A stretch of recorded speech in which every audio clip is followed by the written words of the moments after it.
पर्वत से चालिए धीरे धीरे बाबा की बरतिया।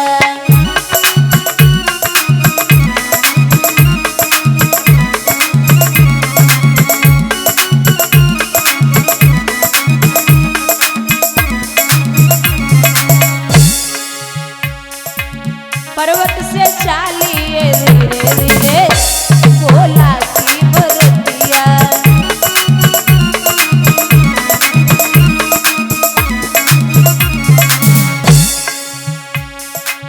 भूत पिशाच संग में जाए रे,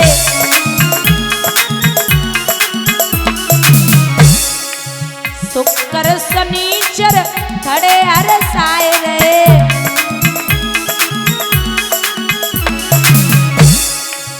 ओए रही जय जयकार रे भोला की बरतिया।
जा रही बाबा की।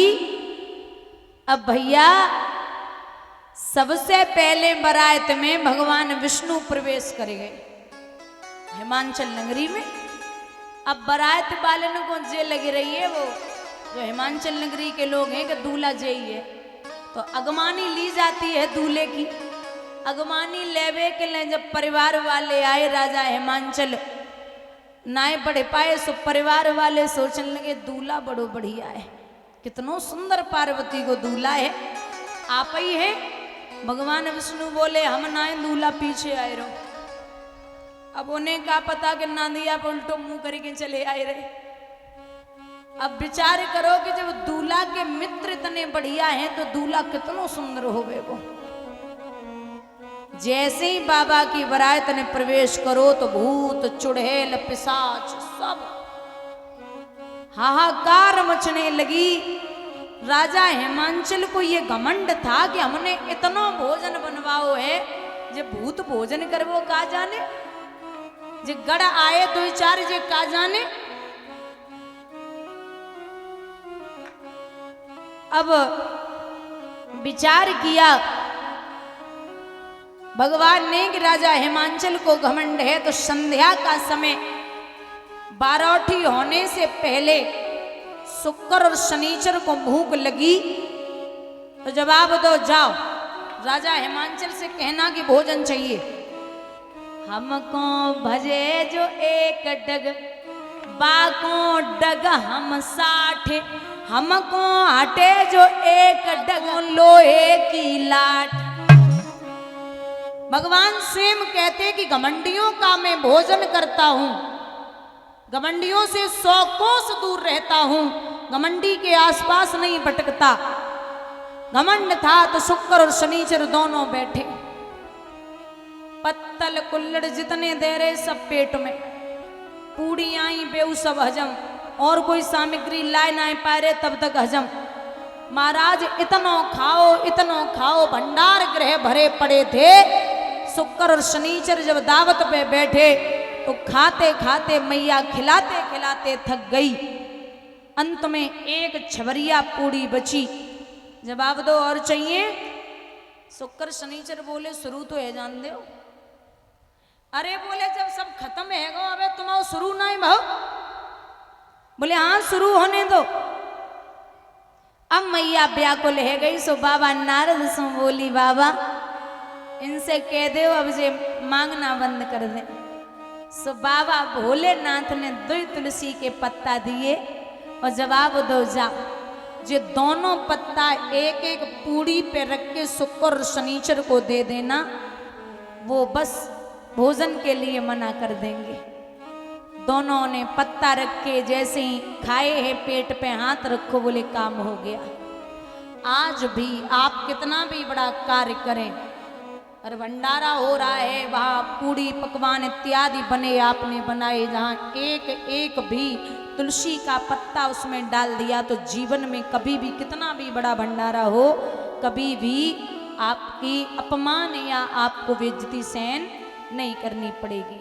भगवान की कृपा ऐसी रहेगी कि जहाँ तुलसी के पत्ते पड़ गए, तुलसी के पत्तों का इतना महत्व है कि लोग कहते हैं कि पता नहीं मृत्यु कब आ जाए, उसने दिया शरीर पता नहीं वो कब वापस ले ले। तो इसलिए तुलसी हमेशा गले में डलनी चाहिए। उसके बाद आदमी जब मृत्यु होती है व्यक्ति की तब भी मुंह में तुलसी डाली जाती है ताकि इसको स्वर्ग की प्राप्ति हो। अब और तुलसी ये असली नाम इनका था वृंदा, जिनको जालंधर की पहले ये पत्नी थी, फिर ये भगवान ने स्वयं आकर के दर्शन दिए तो वही वृंदा भगवान की तपस्या करके उनकी पत्नी बनी। अब यहाँ बारोठी हुई, सुबह हुआ तो सुबह बड़े विधि विधान के साथ में विवाह संपन्न हुआ। लेकिन विवाह के बाद जब विदाई का समय आया तो विदाई के समय में राजा हिमांचल बड़े रोए। जब रोए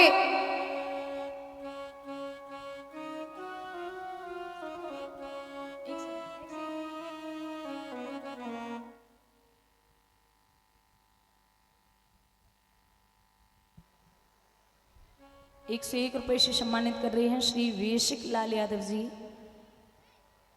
रामोए भगवान सुख और संपत्ति प्रदान करें, बड़ों का आशीर्वाद हमेशा बना रहे, ये अभिलाषा और आकांक्षा है।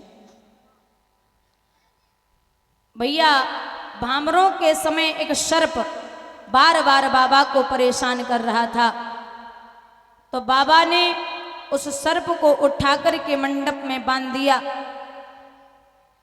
लेकिन जब विदाई से पहले बाबा को याद आया कि मैं एक सर्प को मंडप में बांध के आया हूं, तो वो दोबारा फिर मंडप से खोलने के लिए गए। हमारे हिंदू धर्म में एक रस्म होती है गूंथ खोलने वाली, ये रस्म वहीं से शुरू हुई है। बाबा दोबारा सर्प खोलने के लिए आए तो यहीं से रस्म शुरू हो गई। इधर विदाई का समय आया तो राजा हिमांचल रोए। मैया मैना ने जवाब दियो कि जब आप ऐसे रोएंगे तो दुनिया के आम पिता क्या करेंगे, आप रोना बंद करिए। जवाब दिया देवी रोना तो तब बंद करें, ये समझ नहीं आता कि कलेजे के टुकड़े को 20-25 साल तक कलेजे से लगा के रखो और किसी और के हाथ में दे दो। वो पिता कितना बड़ा दिल होगा उस बाप का जो बाप महाराज बेटियों को विदा करता है, आप किसी के यहाँ भी भोजन करने जाओ, भोजन दो ही शर्तों पे किया जाता है। भोजन दो ही शर्तों पे किया जाता है। या तो आज बहुत भूखे हैं आप किसी के यहाँ बैठे हैं तो भोजन मांग के खा सकते हैं, कोई दिक्कत नहीं है। या फिर आप भूखे नहीं हैं और कोई आपको प्रेम से खिला रहा है तो आप उसके यहाँ भोजन कर सकते हैं।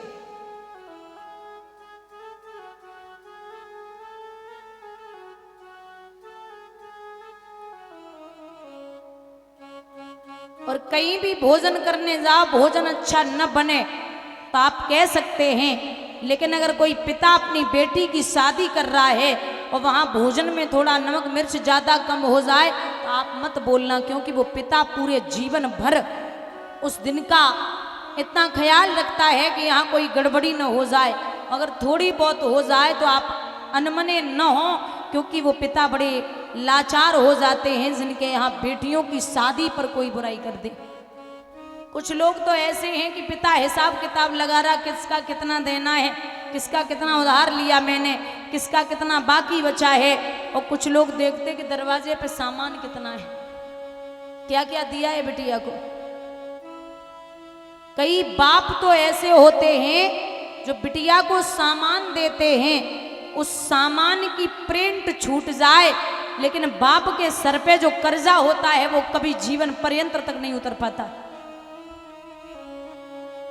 एक समझदार लड़का जब विदा करके एक लड़की को लाता है तो लोग पूछते कि दहेज में क्या मिला, तो वो लड़का बोलता है कि एक बाप ने अपने कलेजे का टुकड़ा दे दिया, एक माँ ने अपना खिलौना दे दिया, एक बहन ने अपनी हमजोली दे दी, एक भाई ने अपनी बहन दे दी, और गांव वालों ने अपनी गुड़िया दे दी। और हमें दहेज में क्या चाहिए, किसकी आशा करूं? क्योंकि बेटा आन है तो बेटी सम्मान है, बेटा सुर है तो बेटी तान है, बेटा गंगा है तो बेटी धार है, बेटा दीपक है तो बेटी चिराग है।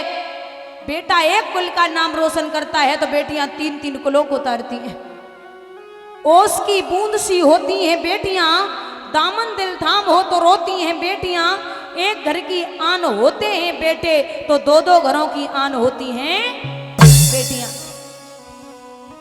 पढ़ाए जाते हैं बेटे, पढ़ जाती हैं बेटियां, लाड़ लड़ाए जाते हैं बेटे, लाड़ लड़ जाती हैं बेटियां, खिलाए जाते हैं बेटे, खिल जाती हैं बेटियां, और उड़ाए जाते हैं बेटे, कल्पना चावला जैसी उड़ जाती हैं बेटियां। नकली धनवानों की पहचान है खोका और पेटी। नकली धनवानों की पहचान है खोका और पेटी, और असली धनवानों की पहचान है जिसके घर में सुखी है बहू और बेटी। पहली संतान अगर बिटिया है तो आप सौभाग्यशाली हैं, और पहली संतान अगर बेटा है तो आप भाग्यशाली हैं। बिटिया अगर पहली संतान है तो आप सौभाग्यशाली हैं। किसी संत के पैर छूना, किसी संत के पैर छूना। तो आज भी संत यही बोलेंगे कि पुत्र देवो भव। ये कोई भी बड़ा नहीं बोलेगा कि पुत्री देवो भव। कौन 50 लाख की व्यवस्था करके बैठे घर में तब शादी करे। और सबसे बड़ी बात तो यही है कि बेटियां बुरी नहीं होती, चिंता तो इस बात की है दहेज की व्यवस्था कितनी करोगे। किसी किसी के 4 बेटे वो बढ़िया मस्त है, बोले अगर 10-10 लाख मिलेंगे तब भी 40 लाख की व्यवस्था हो गई। अगर किसी के 2 हैं शीलेश भैया जैसे तो फिर तो बढ़िया मौज है। एक तो प्रधान है, ऊपर से फिर दहेज में तो मिलेगा ही मिलेगा, क्या दिक्कत है।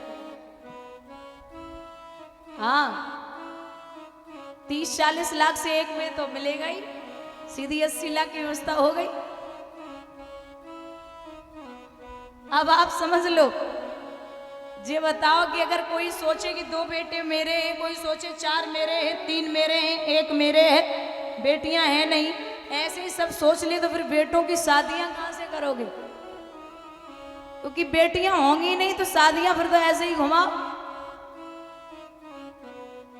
अगर बेटा भी है या बेटी भी है तो बेटी को इतना पढ़ाइए, इतना काबिल बनाइए जो दहेज देने की जरूरत न पड़े, और बेटों को इतना पढ़ाइए, इतना काबिल बनाइए जो दहेज लेने की जरूरत न पड़े। बोलिए गोविंद भगवान की। भैया यहां विदा कर रहे लिखते विद्वान, गौरा आगे धरे न पाँव, मुड़े मुड़े देख रही पियर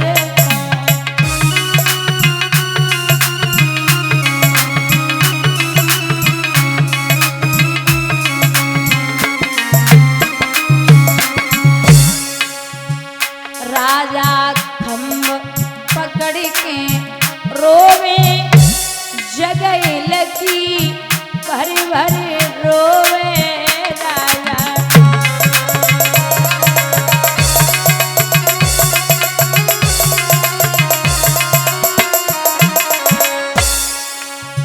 माँ की ममता रोवत जाए, मुड़े मुड़े देख रही पियर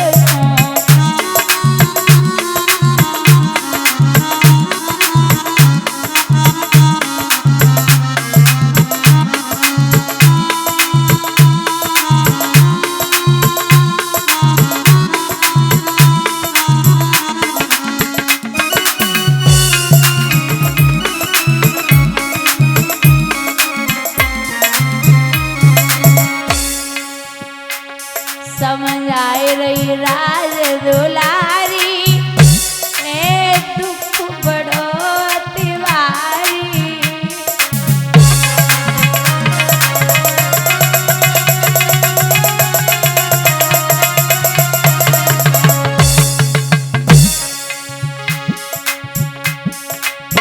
माँ की ममता रोवत जाए, मुड़े मुड़े देख रही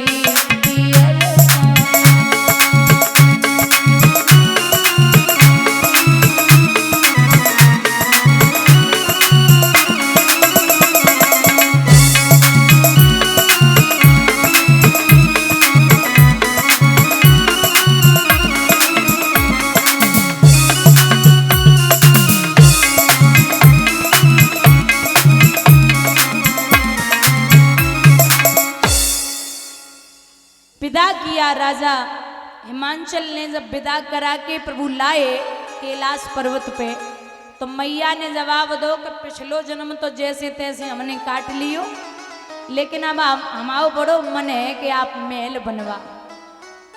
तो दादा सोने के महल बनवाए गए।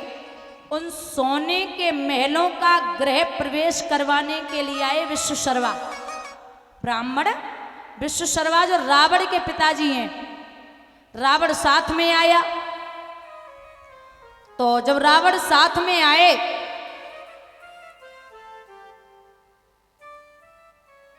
हवन पूजा पाठ हुआ, गृह प्रवेश हुआ। रावण बोले दक्षिणा नहीं मांगोगे? पिताजी बोले बिल्कुल मांगूंगा। तो बोले तुम्हारी कोई इच्छा?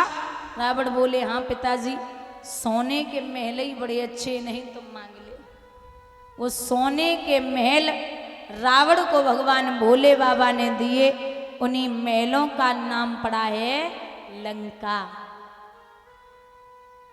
धन धन भोलेनाथ तुम्हारे कौड़ी नहीं खजाने में, और 3 लोक बस्ती में बसाए दे आप बसे वीराने में। लोग कहते हैं कि जो जैसे गांजा शराब बीड़ी तमाकू ये सब खा पी लें तो कहते ये कोई बड़ी बात थोड़ी है, तो भोले बाबा ने भी खाई पी है। तो बाबा ने एक चीज और खाई है, पता है क्या? जहर। बहुत ट्राई कर लो, शायद असर ना होवे। हाँ शायद ना असर होवे, क्योंकि जो बाबा कर सकते हैं वो आप कभी नहीं कर सकते। भैया भूत और बभूत, भूत और बभूत कभी एक साथ नहीं रह सकते। अगर बभूति लगाओगे तो भूत नहीं आएंगे, लेकिन बाबा के शरीर पे है बभूति और साथ में है भूत। आग और पानी कभी एक साथ नहीं रह सकते। तीसरे नेत्र में है आग और जटाओं में है ऊपर गंगा, एक साथ रहते। सर्प और मोर की बहुत बड़ी दुश्मनी है। बाबा के गले में है सर्प, बेटा है कार्तिकेय, उनकी सवारी है मोर। चूहा और सर्प कभी एक साथ नहीं रह सकते। बेटा है गणेश जी, उनकी सवारी है चूहा, बाबा के गले में है सर्प। शेर और बैल कभी एक साथ नहीं रह सकते। शेर अगर बैल को देख ले तो मार देगा, लेकिन बाबा की सवारी है बैल और मैया की सवारी है शेर। परिवार में जो दुश्मनों को एक साथ रख सकता है वो भला क्या नहीं कर सकता। तो ऐसे थे बाबा, बोले हमारा तुम्हारा गुजारा अब कैलाश पर्वत पे ही होगा, इसलिए महलों की इच्छा ना करो। समझा दिया, जीवन यापन होने लगा। इधर आइए महाराज, प्रसंग उठता है कि सृष्टि का निर्माण कैसे हुआ। हम और आप किसकी संतानें हैं? तो भगवान विष्णु की नाभि से कमल, कमल से ब्रह्मा, ब्रह्मा की दो संतानें पैदा हुई हैं, मनु और शतरूपा। मनु और शतरूपा की 5 संतानें पैदा हुई, 3 बेटियां और 2 बेटे। 3 बेटियां हैं आकुति, देवहूति और प्रसूति, और 2 बेटे हैं उत्तानपाद और प्रियव्रत। महाराज उत्तानपाद उसे कहते हैं जिसका उत्तम पद, उत्तम स्थान, उत्तम नाम जो जिसका समाज में होता है उसे हम उत्तानपाद कहते हैं।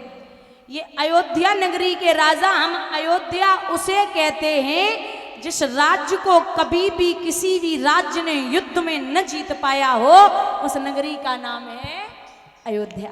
पत्नी है सुनीति, हम सुनीति उसे कहते हैं जिसकी सुंदर नीति हो और जो घर परिवार में नीति चाहती हो। हम और आप मनु महाराज के ही वंशज हैं। ये दुनिया 3 चीजों से बनी है, सतोगुण, रजोगुण और तमोगुण। और विज्ञान कहता है कि दुनिया 3 चीजों से बनी है, इलेक्ट्रॉन, प्रोटॉन और न्यूट्रॉन। और जो ज्यादा पढ़े लिखे वो कहते हैं कि दुनिया गॉड ने बनाई है। तो गॉड की फुल फॉर्म है, जी माने जनरेटर, ओ माने ऑपरेटर और डी माने डिस्ट्रॉयर। मतलब जनरेटर का मतलब है बनाने वाला, ऑपरेटर का मतलब है पालन करने वाला, और डिस्ट्रॉयर का मतलब है मारने वाला। तो बनाने वाले ब्रह्मा जी, पालन करने वाले विष्णु जी, और मारने वाले भगवान भूतनाथ भोले बाबा। दुनिया 3 चीजों से ही बनी है। हम और आप मनु महाराज के ही वंशज हैं। ये जो देवहूति हैं, मनु महाराज की बिटिया, ये करदम ऋषि के लिए ब्याई गई थी। और जब करदम ऋषि के लिए मनु महाराज गए थे उन्हें देखने, तो बिटिया को साथ लेके गए थे। अब करदम ऋषि ने विचार किया कि अब घर तो आ ही रही है तो परीक्षा ले ही ली जाए। एक बिछौना डाल दिया जमीन पे और जवाब दिया कि अगर ये देवहूति इस बिछौने पे बैठ गई तो मैं समझूंगा कि ये पति की सेवा नहीं करेगी, और अगर नहीं बैठी तो मैं ये समझ लूंगा कि ये पतिव्रत धर्म को नहीं मानती, ये मेरा अपमान करती। अगर बैठ गई तो पति की सेवा चाहती, और नहीं बैठी तो पतिव्रत धर्म नष्ट करना चाहती है। अब दोनों में ही आफत है। तो देवहूति पहुंची, करदम ऋषि ने बिछौना डाल दिया। देवहूति ने विचार किया कि हमारे जो होने वाले पति हैं उनके अलावा इस घर में दूसरा कोई है नहीं, तो बिछौना उन्होंने ही डाला होगा। तो इतनी समझदार थी वो मनु महाराज की बिटिया, जमीन पे बैठ गई और अपने हाथ को उसी बिछौने पे रख लिया, ताकि पतिव्रत धर्म भी नष्ट न हो और पति की आज्ञा का पालन भी हो जाए। बोलिए गोविंद भगवान की। ऐसी थी